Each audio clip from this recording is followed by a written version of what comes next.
हाँ जी, नमस्कार दोस्तों। नॉलेज विद अशोक चैनल में आप सभी का हार्दिक स्वागत करता हूं। तो हरियाणा सरकार की जो बड़ी घोषणा है, अब उस बारे में इस वीडियो में बात करने वाले हैं। तो हरियाणा सरकार के द्वारा जो बड़ी घोषणाएं की है और हरियाणा सरकार की जो बुढ़ापा पेंशन, यानी कि हरियाणा सरकार जो बुढ़ापा पेंशन देती है, वो कब डाली जाएगी। पिछले महीने की बुढ़ापा पेंशन, क्या बड़ी खबर मिल रही है। तो हरियाणा के जो बुढ़ापा है, विकलांग है, उनके लिए बड़ी खुशखबरी आई है। ठीक है, तो वीडियो में पूरी जानकारी देंगे। वीडियो को लास्ट तक देखते रहे। हरियाणा से जुड़ी हर प्रकार की अपडेट पाने के लिए चैनल को जरूर सब्सक्राइब कर लीजिएगा।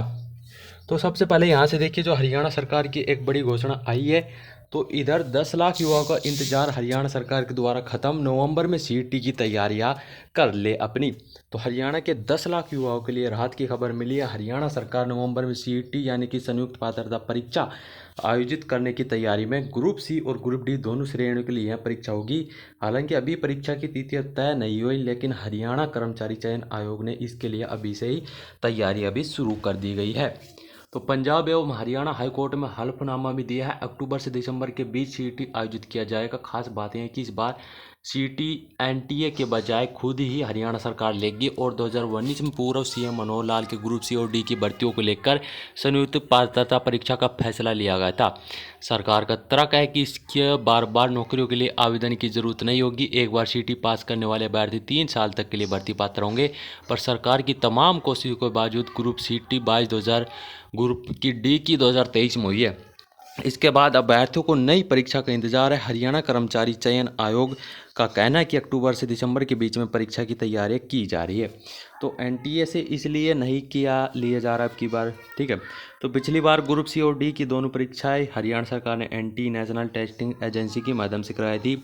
इस बार एनटीए की नीट की परीक्षा को लेकर देश भर में सवाल उठे हैं। इसी कारण सरकार ने इससे हाथ खींच लिए हैं।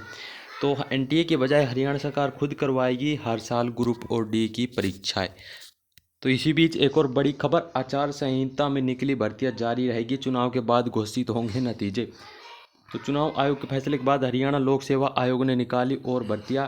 तो हरियाणा में विधानसभा चुनाव की घोषणा के बाद हरियाणा कर्मचारी चयन आयोग एचएसएससी द्वारा विज्ञापित पुलिस कांस्टेबल के 5600 पदों, विभागों, खेल कोटे के 369 परीक्षार्थी। ठीक है, तो स्नातक शिक्षक टीजीटी और शारीरिक शिक्षा पीटीआई के 76 पदों की भर्तियां शुरू हो जा रही है। इसके अलावा हरियाणा लोक सेवा आयोग एचपीएससी द्वारा 38 श्रेणियों के लिए पूर्व निर्धारित कार्यक्रम के अनुसार परीक्षाएं आयोजित की जाएगी। हालांकि विधानसभा चुनाव तक इन भर्तियों के रिजल्ट घोषित नहीं किए जा सकते, ताकि सत्ताधारी पार्टी चुनाव का लाभ न उठा सके।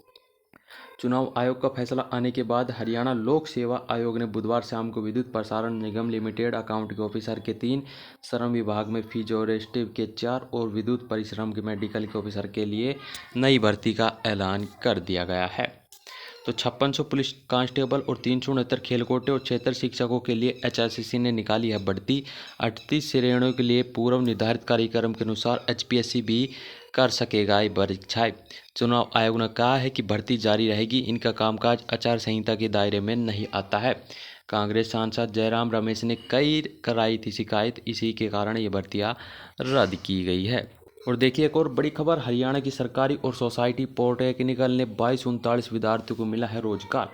पॉलिटेक्निकल की 328 बेटियों को बड़ी कंपनियों में हुआ है प्लेसमेंट। बिना माँ बाप वाले 39 बच्चों के हाथों में रोजगार। सालाना 2 लाख से कम आय वाले परिवारों के 1696 बच्चों ने पाया रोजगार। संस्थान और परिवार का नाम भी रोशन किया गया है। तो हरियाणा सरकारी 27 और 11 सोसाइटी पॉलिटेक्निक में पढ़ने वाले करीब 2239 विद्यार्थियों बड़ी कंपनियों में चयन हो गया है। इन सभी बच्चों को रोजगार मिल चुका है और 2239 विद्यार्थियों में 2328 से बेटियां शामिल है, जिनकी नामी कंपनियों में जॉब लगी है। खास बात यह है कि पॉलिटेक्निकल में प्लेसमेंट ड्राइव के दौरान जिन विद्यार्थियों को नौकरी लगी है, उनमें 39 के वे विद्यार्थी शामिल है जो बिना माता पिता के अपने जीवन की सितारे कसर पसर कर रहे थे। अगर पॉलिटेक्निकल के गुरुओं की मिली शिक्षा के दीक्षा के बाद वे अपने पैरों पर पूरी तरह से खड़े हो चुके हैं। पॉलिटेक्निकल से बड़े स्तर पर बच्चों का नामी कंपनियों में भी चयन हो गया है। तो इन श्रेणियों के बच्चों का भी कंपनियों में चयन हुआ है। तो इन सभी को सालाना 2 लाख से कम आय वाले 1696 बच्चों ने पाया है रोजगार। एक और देखिए बड़ी खबर, नवयुक्त 461 पीजीटी की निदेशालय में हुई है ज्वाइनिंग को ही माना जाएगा फाइनल ज्वाइनिंग डेट। अभी हाल ही में शिक्षा विभाग में पदभार संभालने वाले अलग अलग विषयों के 461 पीजीटी की ज्वाइनिंग डेट को लेकर आ रही है समस्या का निदेशालय ने पत्र जारी कर दिया है। निदेशालय ने यह पत्र हरियाणा स्कूल लेक्चर एसोसिएशन के राज्य प्रधान को जारी कर बताया है कि किसी भी नवनियुक्ति पीजीटी की ज्वाइनिंग तारीख को लेकर दिक्कत न आए। जून माह में रेस्ट ऑफ हरियाणा के मैथ के 210, कॉमर्स के 162 और मेवात के कैडर के अंग्रेजी के 59 और इनमें ये शामिल बताए गए हैं। और देखिए हरियाणा के 1.20 लाख अस्थायी कर्मचारियों की जॉब सिक्योरिटी के लिए चुनाव आयोग से अनुमति लेने की आवश्यकता नहीं है, मुख्यमंत्री नायब सिंह सैनी ने बताई है। तो दैनिक सवेरा का सवाल, 14 अगस्त को अध्यादेश अधिसूचित होने के बावजूद कर्मचारियों को पत्र जारी क्यों नहीं किए गए हैं। तो हरियाणा के 1.20 लाख के जो अस्थायी कर्मचारी है, जॉब सिक्योरिटी के लिए चुनाव आयोग से अनुमति लेने की आवश्यकता नहीं है। यह दावा मुख्यमंत्री नायब सिंह सैनी ने बुधवार को किया है। वे इस पत्र के लिए बैन को हरी झंडी दिखाने से प्रेस कॉन्फ्रेंस कर रहे हैं। ठीक है, यानी कि 1.20 लाख जो कर्मचारी थे पक्के, उनको जॉब की जो सिक्योरिटी देने वाले हैं। तो हरियाणा के मुख्यमंत्री ने कहा है कि चुनाव आयोग से अनुमति लेने की आवश्यकता नहीं है। इसी बीच 23 से 31 तक संचालित होगी डीएलएड जुलाई अगस्त की भाव में आंतरिक परीक्षाएं। तो हरियाणा विद्यालय शिक्षा बोर्ड की ओर से संचालित कराई जा रही है डीएलएड प्रथम व द्वितीय वर्ष रिपेयर मर्सी चांस परीक्षा जुलाई अगस्त 2024 के छात्र अध्यापकों की और आंतरिक प्रायोगिक परीक्षाएं 23 अगस्त से 31 अगस्त तक संचालित कराई जाएगी। तो हरियाणा सरकार जो है, हरियाणा बोर्ड है, 23 से 31 तक संचालित होगी डीएड जुलाई अगस्त की भाव आंतरिक परीक्षाएं। 17 नवंबर को होगी छात्रवृत्ति की परीक्षाएं। तो एक और बड़ी खबर निकल रही है यहाँ से, सेवानिवृत्ति आयु 60 से घटाकर 58 करने का फैसला हाईकोर्ट ने रद्द किया है। तो पंजाब हरियाणा हाईकोर्ट ने अहम फैसला सुनाते हुए बताया कि सहकारी समितियों के कर्मचारियों की सेवानिवृत्ति आयु 60 से घटाकर 58 वर्ष करने के आदेश को अमान्य करार दिया। हाईकोर्ट ने कहा कि यह कर्मियों के अधिकारियों के उल्लंघन की बात है। विधायी अनुमोदन अनिवार्य था जो नहीं लिया गया। इस आदेश के चलते अब सेवानिवृत्ति की आयु 60 वर्ष ही रहेगी। सहकारी समितियों कर्मियों ने हाईकोर्ट में याचिका दायर करते हुए बताया। पंजाब हरियाणा कोर्ट ने आयु को 60 से घटाकर 58 वर्ष कर दिया गया। ऐसा करते हुए अपेक्षित विधायी अनुमोदन भी नहीं लिया गया। हाईकोर्ट के इस आदेश के बाद पिछले नियम अनुसार सेवानिवृत्ति की 60 वर्ष बहाल कर दी गई है। एक और बड़ी खबर, अगले 5 वर्षों में देश में मेडिकल की 75,000 नई सीटें होंगी सृजित। मेडिकल सहित उच्च शिक्षा की पढ़ाई के लिए देश के नौजवानों के विदेश में जाने वाले प्लान पर प्रधानमंत्री नरेंद्र मोदी ने कहा है कि चिंता जताई है और रोकने की जरूरत भी है। उनके 5 साल वर्षों में मेडिकल की 75,000 नई सीटें सृजित करने का ऐलान किया है। साथ ही उन्होंने देश की शिक्षा व्यवस्था को भी कुछ इस तरह से विकसित कर मंशा जताई है ताकि देश के युवाओं को पढ़ाई के लिए देश विदेश न जाना पड़े और जैसी विदेशी संस्थाओं शिक्षा मिल सके। तो देश में स्वतंत्रता दिवस के मौके पर प्रधानमंत्री ने यह घोषणा कर दी है कि अगले 5 सालों में 75,000 नई सीटें सृजित करेंगे मेडिकल की। ठीक है, एक और बड़ी खबर, पेंशन लेने वाले माता पिता के इलाज का नहीं मिलेगा सरकारी खर्च।